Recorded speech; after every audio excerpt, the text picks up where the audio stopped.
عزیز دوستوں، اللہ تبارک و تعالیٰ نے ہمیں یہ مبارک زندگی عطا فرمائی ہے۔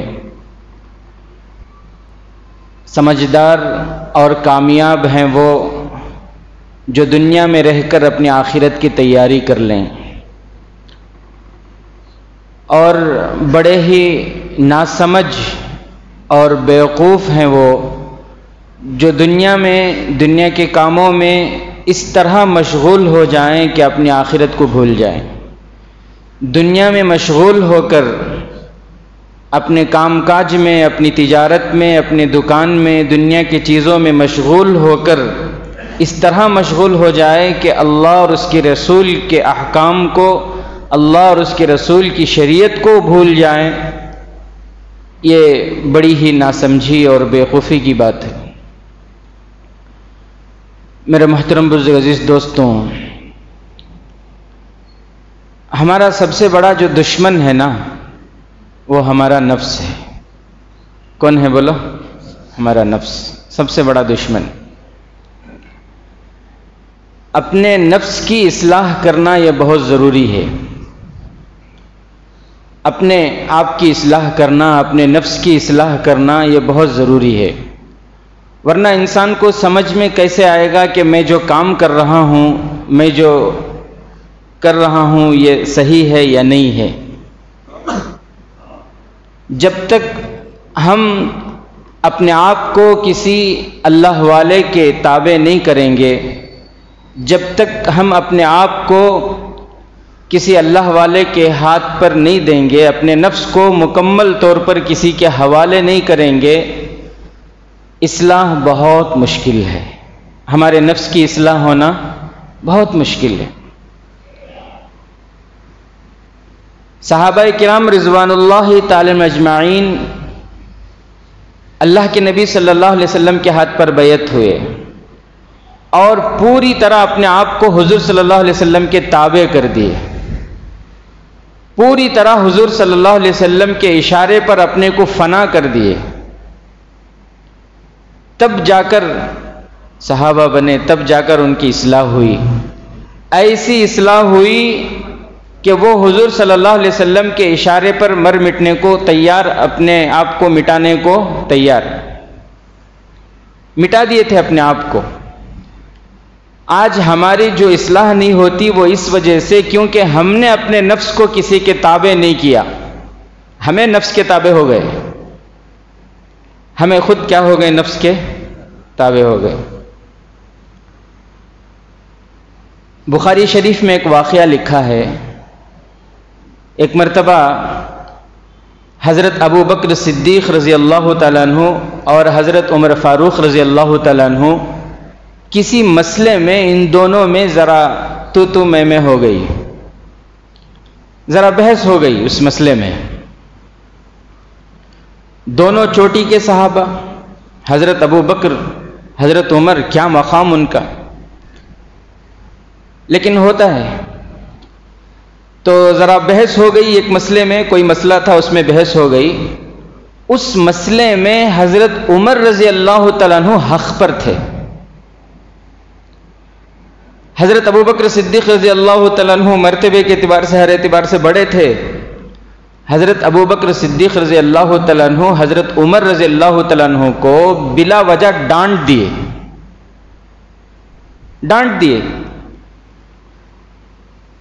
تو حضرت عمر رضی اللہ تعالیٰ عنہ تھوڑی دیر خاموش رہے۔ حضرت ابو بکر رضی اللہ تعالیٰ عنہ کو پھر احساس ہوا کہ غلطی میری ہے، غلطی میری ہے، ابو بکر حق پر ہیں، عمر حق پر ہیں، غلطی میری ہے۔ تو حضرت ابو بکر صدیق رضی اللہ تعالیٰ عنہ پھر معافی مانگنے لگے، اسی مجلس میں معافی مانگنے لگے، معاف کر دو، معاف کر دیجئے، معاف کر دیجئے۔ حضرت عمر رضی اللہ تعالیٰ عنہ کو ذرا غصہ آ گیا تھا، حضرت عمر تو تھے بھی، ذرا غصہ آ گیا تھا۔ حضرت عمر رضی اللہ تعالیٰ عنہ معاف نہیں کیے، دیکھا کہ بار بار معافی مانگ رہے ہیں تو مجلس سے اٹھ گئے اور اٹھ کر سیدھے گھر کی طرف جانے لگے۔ حضرت ابو بکر صدیق رضی اللہ تعالیٰ عنہ ان کے پیچھے پیچھے جانے لگے۔ حضرت ابو بکر ان کے پیچھے پیچھے جا رہے ہیں. حضرت عمر نے دیکھا پیچھے پیچھے آ رہے ہیں تو جیسے گھر قریب آیا تو دوڑتے ہوئے گھر کو گئے اور دروازہ بند کر لیے. حضرت ابو بکر رضی اللہ تعالیٰ عنہ نے دیکھا کہ دروازہ بند، امید ختم ہو گئی، مایوس ہو گئے، امید ختم ہو گئی کہ دروازہ بند کر لیے، اب معاف. تو اسی مایوسی کے عالم میں پھر جو ہے وہ لوٹے مسجد نبوی کی طرف، کیونکہ مسجد نبوی میں ہمارے نبی صلی اللہ علیہ وسلم دلوں کو تسلی کن سے ملتی تھی؟ اللہ کے نبی صلی اللہ علیہ وسلم سے. تسلی دینے والا اگر کوئی تھے تو وہ ہمارے نبی حضرت محمد مصطفیٰ صلی اللہ علیہ وسلم.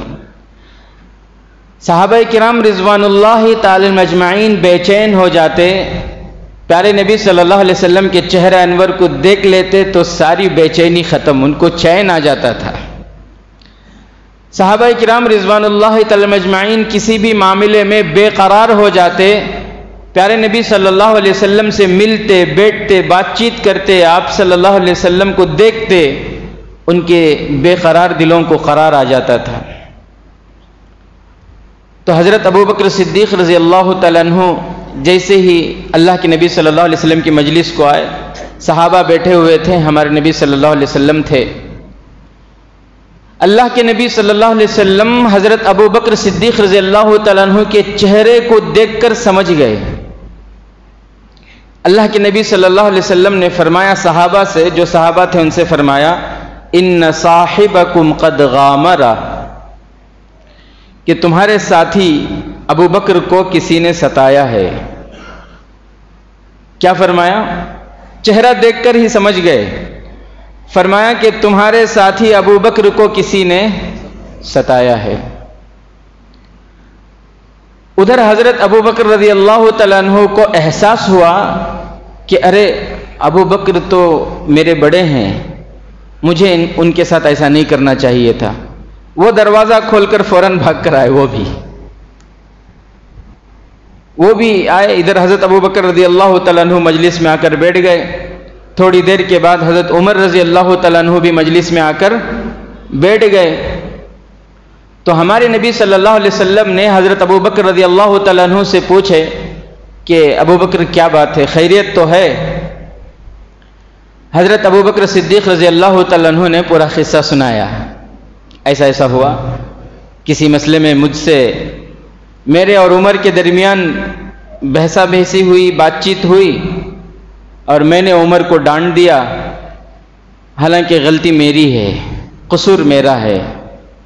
اور میں نے معافی مانگی اور گھر تک گیا. اس طرح انہوں نے دروازہ بند کر لیے، پھر یہاں آ گیا. تو ہمارے نبی صلی اللہ علیہ وسلم حضرت عمر رضی اللہ تعالیٰ عنہ کو ڈانٹنے لگے. ہمارے نبی صلی اللہ علیہ وسلم حضرت عمر رضی اللہ تعالیٰ عنہ کو ڈانٹنے لگے، یاد رکھو اس نے مجھے اس وقت ساتھ دیا تھا، اس نے اس وقت میرا اقرار کیا جب تم سب میرا انکار کر رہے تھے، اس نے اس وقت میرا ساتھ دیا جب تم مجھ سے بھاگ رہے تھے، اس نے اپنا مال اس وقت مجھ پر لٹایا جب تم مال جمانے اور کمانے میں لگے ہوئے تھے، اس نے اپنے جان مجھ پر اس وقت فدا کر دی جب تم سب مجھ سے دور بھاگتے تھے. حضرت نبی کریم صلی اللہ علیہ وسلم حضرت عمر رضی اللہ تعالیٰ عنہ کو ڈانٹ رہے ہیں.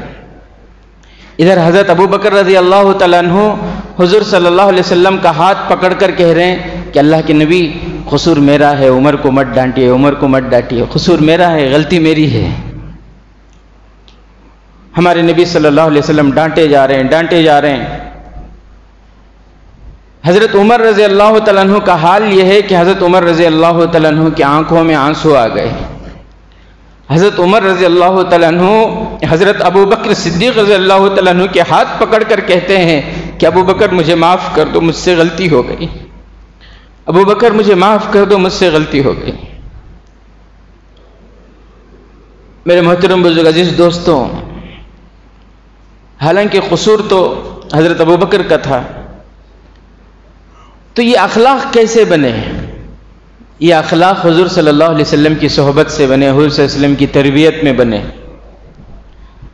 ہمارے نفس کی اصلاح نہیں ہے۔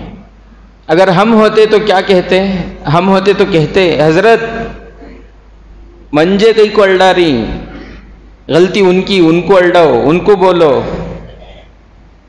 یہی نہ بولتے ہم ہوتے تو۔ میرے محترم بزرگوں، دوستوں، یہ اس وقت بنے جب انہوں نے اپنے آپ کو پوری طرح اللہ کے نبی صلی اللہ علیہ وسلم کے تابع کر دیا، تو ایسے با اخلاق بنے کہ دونوں ایک دوسرے کا ہاتھ پکڑ کر رو رہے ہیں کہ آپ مجھے معاف کر دو، آپ مجھے معاف کر دو۔ آج ہم غلطی پر رہتے ہوئے بھی سامنے والے کو معاف کرنے کو تیار نہیں ہے۔ اپنے آپ کی اصلاح، اپنے نفس کی اصلاح بہت ضروری ہے۔ جب تک ہم اپنے آپ کو کسی اللہ والے کے تابع نہیں کریں گے، اپنے نفس کو کسی اللہ والے کے تابع نہیں کریں گے، ہماری اصلاح ہونا مشکل ہے۔ یہ ہمارا جو علماء سے تعلق ہے یہ برائے نام ہے، یہ کئی کو ہے برائے نام ہے۔ کیا ہم ان کی کسی اصلاح والی بات کو قبول کرتے ہیں؟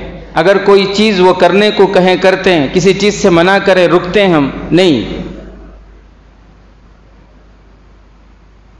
تو جب تک ہم اپنے آپ کو اللہ والوں کے تابع نہیں کریں گے ہماری اصلاح نہیں ہوگی۔ اور کیسے تابع کرنا ہے؟ مٹا دینا ہے اپنے آپ کو، اپنے نفس کو، اپنی انانیت کو بالکل ختم کر دینا ہے کہ جیسے آپ شریعت کے مطابق حکم دیں گے میں ویسا کرنے کے لیے تیار ہوں۔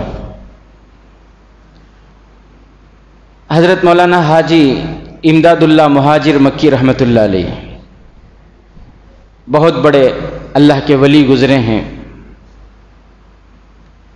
آپ صرف اس سے اندازہ لگائیں کہ وقت کے بڑے بڑے علماء ان کے ہاتھ پر بیعت تھے، حضرت حاجی امداد اللہ مہاجر مکی رحمۃ اللہ علیہ کے ہاتھ پر، جیسے حضرت مولانا قاسم نانوتوی رحمۃ اللہ علیہ بانی دیوبند، حضرت مولانا یعقوب نانوتوی رحمۃ اللہ علیہ، اور حضرت مولانا اشرف علی تھانوی رحمۃ اللہ علیہ، حضرت مولانا رشید احمد گنگوہی رحمۃ اللہ علیہ، بڑے بڑے علماء، حضرت مولانا شیخ الہند حسین محمود الحسن رحمۃ اللہ علیہ، حضرت مولانا حسین احمد مدنی رحمۃ اللہ علیہ، جنگ آزادی میں جن کا بہت بڑا رول رہا، جنہوں نے جنگ آزادی کی مہم شروع کی، ایسے بڑے بڑے علماء کن سے بیعت تھے؟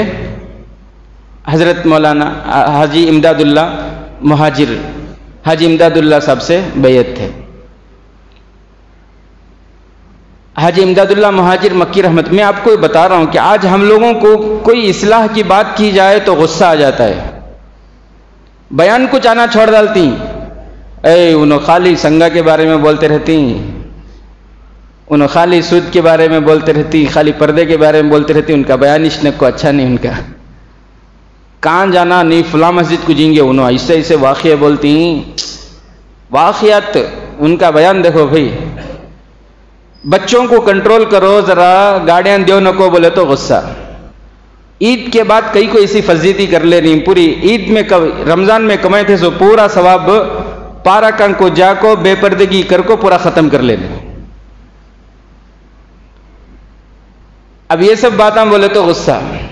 جب تک اپنے نفس کی ہمیں اصلاح نہیں کرتے میرے عزیز ساتھیوں، ہمارے عمل ہے نا وہ مضبوط نہیں ہوتے، ہمارا ایمان مضبوط نہیں ہوتا۔ حضرت حاجی امداد اللہ مہاجر مکی رحمۃ اللہ علیہ کے پاس رشید احمد گنگوہی رحمۃ اللہ علیہ، اور رشید احمد گنگوہی رحمۃ اللہ علیہ کوئی ایسے ویسے معمولی انسان نہیں تھے، امام المحدثین تھے وہ۔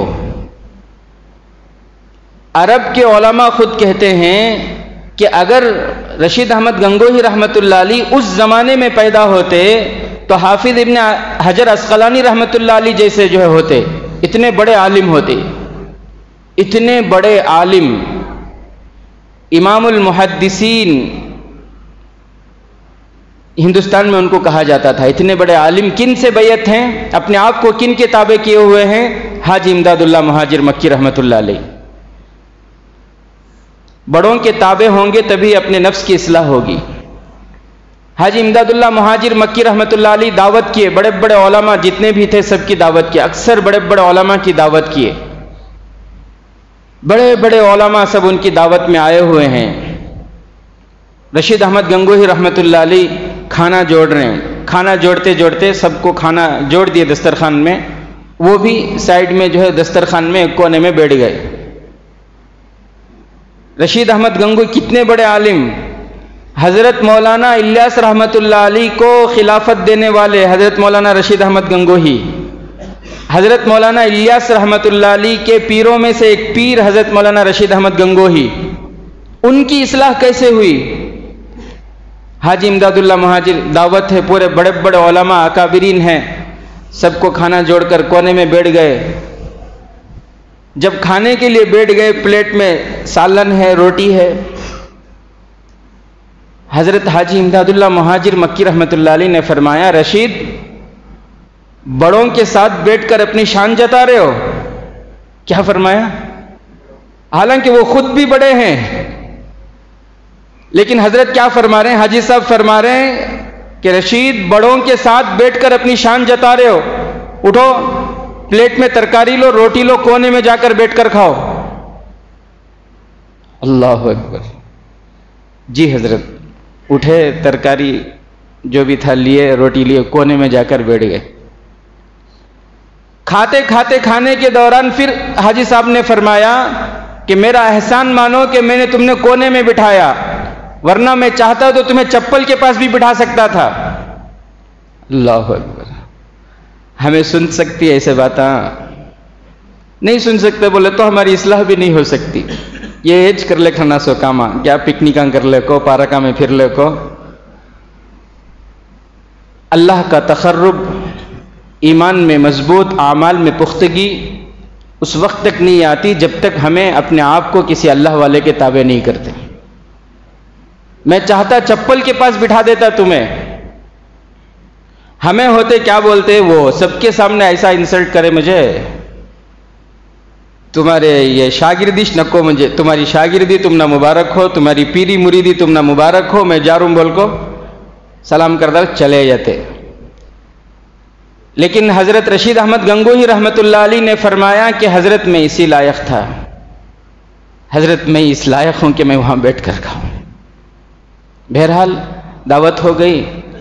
رات کو حضرت حاجی امداد اللہ مہاجر مکی رحمۃ اللہ علیہ رشید احمد گنگوہی رحمۃ اللہ علیہ کو بلائے اپنے کمرے میں۔ آج بھی تھانہ بھون میں حضرت کا وہ کمرہ موجود ہے، جب آپ کبھی جائیں تو ان کے اس کمرے کو جائیں گے تو آپ کو محسوس ہوگا، آج بھی وہ نورانیت اس کمرے کے اندر محسوس ہوتی ہے، ان کا وہ رعب آج بھی اس کمرے میں محسوس ہوتا ہے۔ بہرحال بلائے، حضرت آئے رشید احمد گنگوہی رحمۃ اللہ علیہ۔ حضرت نے فرمایا، حاجی صاحب نے فرمایا کہ تمہاری کوئی غلطی نہیں تھی، تمہارا کوئی قصور نہیں تھا، میں دیکھنا چاہتا تھا کہ تمہارے نفس کی اصلاح ہوئی ہے یا نہیں ہوئی ہے، تمہارے اندر سے انانیت ختم ہو گئی ہے یا نہیں، یہ میں دیکھنا چاہتا تھا۔ اب مجھے یقین ہو گیا کہ تمہاری نفس کی اصلاح ہو چکی ہے، اب میں تمہیں اجازت دیتا ہوں، خلافت دیتا ہوں، اور مجھے امید ہے اللہ تعالیٰ تم سے امت کی اصلاح کے بڑے بڑے کام لیں گے۔ ایسے ہوتی ہے اپنے نفس کی اصلاح، پھر انسان کے اعمال میں پختگی آتی ہے، مضبوطی آتی ہے، اللہ کے ساتھ اس کا رشتہ مضبوط ہوتا ہے، نبی کے ساتھ اس کی محبت جو ہے وہ سچی ہوتی ہے۔ آج میرے عزیز ساتھیوں، ہماری تو اتنی اصلاح کی ضرورت ہے، اتنی اصلاح کی ضرورت ہے۔ ایک بات اور بتاؤں، میں ابھی کچھ دنوں پہلے کوئی ساتھی بھائی مشورہ پوچھنے کے لیے آئے، مشورہ پوچھتے ہیں، اور مشورہ پوچھنا بھی چاہیے، مشورہ سنت ہے، بہت اچھی بات ہے۔ بہت سارے ساتھی اپنے دکان کے بارے میں، اپنی تجارت کے بارے میں، اپنے کاروبار کے بارے میں، اپنے گھر کے بارے میں، گھریلو معاملات کے بارے میں مشورہ پوچھتے ہیں۔ اب حضور صلی اللہ علیہ وسلم کا حکم یہ ہے کہ مشورہ جب پوچھا جائے تو امانت داری سے اسے مشورہ دینا چاہیے، اس میں خیانت جائز نہیں ہے۔ ایک ساتھی آ کر اپنی لڑکی کے رشتے کے بارے میں، فلاں لڑکے سے رشتہ ہے، مشورہ پوچھے مجھ سے۔ اب حدیث میں یہ ہے کہ جب کوئی اس سلسلے میں مشورہ پوچھے تو اس میں خیانت ہرگز بھی جائز نہیں ہے. جتنا علم ہے اتنا بتا دینا، جتنا علم ہے، جتنا آپ جانتے ہیں اتنا اس سلسلے میں ان کو بتانا، یہ حدیث میں حکم ہے. اب میں نے بتایا، ان کو مشورہ پوچھ رہے ہیں، میں نے بتایا کہ لڑکا ایسا ایسا ہے، جہاں تک میں جانتا ہوں، اس کے آگے تو اللہ کو معلوم ہے. اب شام ہونے سے پہلے پہلے لڑکے والے کو جا کر بول دیے کہ مفتی صاحب تمہارے بارے میں ایسا ایسا بولے ہوئے. لے مزہ، صحیح بات ہے بھئی. مشورہ امانت ہوتا ہے. مشورہ کیا ہوتا ہے؟ امانت ہوتا ہے. آپ اپنے بارے میں پوچھ رہے ہیں، اپنی بیوی کے بارے میں پوچھ رہے ہیں، اپنی تجارت کے بارے میں پوچھ رہے ہیں، رشتے کے بارے میں پوچھ رہے ہیں.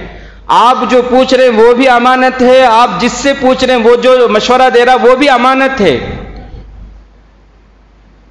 اور امانت اسے راز میں رکھنا چاہیے. اسی لیے جناب آقا محمد الرسول اللہ صلی اللہ علیہ وسلم نے فرمایا المستشار مؤتمن. مشورہ لینے والا، مشورہ دینے والا دونوں امین ہوں. دونوں کیا ہوتے ہیں؟ امانت دار ہوتے ہیں. اس میں خیانت جائز نہیں ہے. امام نووی رحمۃ اللہ علیہ فرماتے ہیں جس طرح مال میں خیانت کرنا جائز نہیں ہے، اسی طرح باتوں میں خیانت کرنا یہ بھی جائز نہیں ہے. مشورہ پوچھے، اسے راز میں رکھنا چاہیے. اس راز کو ظاہر کرنا یہ بالکل غلط بات ہے. اب بیچاروں کو علم نہیں ہے، اس کی وجہ سے جو ہے وہاں جا کر کیا نہیں مفتی صاحب بولے سو تمہیں ایسے کہتے ویسے کہتے. یہاں بلی کا بکرا کون بن رہی؟ اب انہیں سلام کرنے تیار نہیں چھوکرا، دیکھے تو دور سے بھاگ جا رہا بچہ. وہ امانت میرے دوستو، مشورہ جو ہے یہ امانت ہوتی ہے، اسے راز میں رکھنا چاہیے. آپ کو معلوم ہے حضرت عمر فاروق رضی اللہ تعالیٰ عنہ کی بیٹی حضرت حفصہ رضی اللہ تعالیٰ عنہا، ان کے شوہر کا جب انتقال ہو گیا تو حضرت عمر فاروق رضی اللہ تعالیٰ عنہ خود حضرت ابو بکر صدیق رضی اللہ تعالیٰ عنہ کے پاس گئے اور جا کر ان سے کہا کہ آپ چاہیں تو میں اپنی بیٹی کا نکاح آپ سے، اگر آپ کہیں تو میں آپ سے نکاح کرا دوں. عدت پوری ہو گئی تھی بچی کی. حضرت عمر ابا ہیں اور خود رشتہ لے کر کہاں جا رہے ہیں؟ حضرت ابو بکر صدیق رضی اللہ تعالیٰ عنہ کے پاس. تو اس سے معلوم یہ ہوا کہ لڑکا اگر با اخلاق ہو، لڑکا با صلاحیت ہو تو لڑکی والے خود رشتہ مانگ سکتے ہیں لڑکے کا. بھی بات سمجھ. ہمارے یہاں معاشرہ بن گیا ہے کہ لڑکے والے رشتہ لے لگانا، لڑکی والے لے لے جانے کو عیب سمجھتے ہیں. اگر کوئی غریب بیچارہ اپنی لڑکی کا رشتہ لے کر جائے تو کیا سمجھتے ہیں؟ کیا تبھی دال میں کالا رہیں گا، کیا تبھی گڑبڑ رہیں گا. عیب سمجھتی ہیں کہ لڑکی والے رشتہ لے لے کاریم بولے تو کیا کی ہے. ان کے بارے میں غلط گمان پہلے سے ہمیں پال لیتی ہیں، سوچنے لگتی ہیں اور سوچ کر گناہوں میں مبتلا ہو جاتی ہیں. تو شریعت میں یہ ہے کہ لڑکے کے اندر اگر اچھے اخلاق ہیں، لڑکا باصلاحیت ہے، لڑکا دیندار ہے، نیک ہے، تو لڑکی والے رشتہ لے جانا بھی جائز ہے، لے جا سکتے ہیں، لے جانا چاہیے. جیسے کہ حضرت عمر فاروق رضی اللہ تعالیٰ عنہ خود حضرت ابو بکر کو کہہ رہے ہیں اگر آپ چاہیں، اگر آپ ارادہ کریں، اگر آپ ہاں کہیں تو میں اپنی بیٹی کا نکاح آپ سے کرنے کے لیے تیار ہوں. حضرت ابو بکر صدیق رضی اللہ تعالیٰ عنہ کوئی جواب نہیں دیے، ہاں بھی نہیں بولے، نہیں بھی نہیں بولے. کچھ دنوں تک انتظار کیے حضرت عمر فاروق رضی اللہ تعالیٰ عنہ. اس کے بعد حضرت دیکھا کہ کوئی جواب نہیں ہے حضرت عمر فاروق رضی اللہ تعالیٰ عنہ کی طرف سے، تو حضرت عثمان رضی اللہ تعالیٰ عنہ کے پاس پیغام لے کر گئے کہ اگر آپ چاہیں تو میری بیٹی کا نکاح آپ سے کر دوں. حضرت عثمان غنی رضی اللہ تعالیٰ عنہ نے فرمایا کہ نہیں، مجھے اس وقت نکاح کا کوئی ارادہ نہیں ہے، مجھے نکاح کا ارادہ، میرا اور نکاح کا ارادہ نہیں ہے. بات ہو گئی، صاف آ گئے وہاں سے. پھر کچھ دنوں کے بعد اللہ کے نبی صلی اللہ علیہ وسلم کی طرف سے خطبہ آیا، رشتہ آیا کہ اللہ کے نبی صلی اللہ علیہ وسلم نے رشتہ مانگا حضرت عمر رضی اللہ تعالیٰ عنہ کی بیٹی حضرت حفصہ کا. حضرت حفصہ رضی اللہ تعالیٰ عنہ کا نکاح میرے اور آپ کے آقا حضرت محمد مصطفیٰ صلی اللہ علیہ وسلم کے ساتھ ہو گیا۔ جب نکاح ہو گیا اس کے بعد حضرت ابوبکر صدیق رضی اللہ تعالیٰ عنہ حضرت عمر رضی اللہ تعالیٰ عنہ کے پاس آئے اور آ کر پوچھ رہے ہیں کہ عمر، جب تمہیں اپنی بیٹی کا نکاح کا رشتہ میرے پاس لے کر آئے تھے اور میں نے کوئی جواب نہیں دیا تو تم کو بہت غصہ آ گیا ہوگا، اس وقت تم کو بہت غصہ آیا تھا شاید۔ تو حضرت عمر رضی اللہ تعالیٰ عنہ بولے کہ ہاں بہت غصہ آیا تھا۔ کیوں؟ بولے تو کیا بھی جواب ہی نہیں دیا۔ حضرت عثمان غنی کے پاس گیا تو انہوں نے جواب دیا، انہوں نے کہا کہ نہیں، ارادہ نہیں ہے، لیکن آپ ہاں بھی نہیں بولے نہ بھی نہیں بولے تو مجھے ذرا غصہ آیا تھا۔ حضرت ابوبکر صدیق رضی اللہ تعالیٰ عنہ، جو میں آپ کو بتانا چاہ رہا ہوں کہ مشورے کی جو بات ہوتی ہے وہ راز ہوتی ہے۔ حضرت ابوبکر صدیق رضی اللہ تعالیٰ عنہ نے فرمایا کہ میں نے ہاں بھی نہیں کہا نہ بھی نہیں کہا، کیوں؟ اس لیے کہ اللہ کے نبی صلی اللہ علیہ وسلم ایک مرتبہ مجھ سے بات چیت کرتے ہوئے اشارے میں یہ ہلکا سا مجھے اشارہ دیا تھا، جس سے میں سمجھ گیا تھا کہ اللہ کے نبی کا ارادہ ہے آپ کی بیٹی سے نکاح کرنے کا۔ اب اللہ کے نبی نے ارادہ فرمایا اور اس کا مجھے اشارہ فرمایا ہے۔ اب اگر میں ہاں کہہ دیتا، تم رشتہ لے کر آئے، میں ہاں کہہ دیتا، نبی کے ارادے کے اوپر میں کام کرنا پڑتا، اور اگر میں انکار کرتا کہ نہیں نکاح نہیں کروں گا تو تم پوچھتے کیوں نہیں کریں گے، کیا وجہ ہے، پھر مجھے نبی کے راز کو فاش کرنا پڑتا کہ نبی نے اس طرح وہ راز کو فاش کرنا پڑتا تھا۔ نبی نے ایک بات کہی، وہ بات اشارے میں کہی، اشارے میں کہنا اس بات کی علامت ہے کہ وہ راز ہے، اور میں نہیں چاہتا کہ نبی کے راز کو میں فاش کر دوں، اس لیے میں نے ہاں بھی نہیں کہا تھا نہ بھی نہیں کہا تھا۔ حضرت عمر رضی اللہ تعالیٰ عنہ نے فرمایا اللہ کی قسم ابو بکر، تم سے زیادہ سمجھدار، تم سے بڑا عقل مند کوئی نہیں ہے۔ میرے محترم بزرگ دوستوں، میں یہ کہہ رہا تھا کہ جب تک ہم اپنے آپ کو کسی اللہ والے کے، کسی بزرگ کے، کسی مصلح کے، کسی روحانی طبیب کے حوالے نہیں کریں گے، ان سے بیعت نہیں ہوں گے، اپنے نفس کی اصلاح بہت مشکل ہے۔ اللہ سے دعا ہے کہ اللہ تبارک و تعالی ہم تمام کو اپنے نفس کی اصلاح کی توفیق عطا فرمائے۔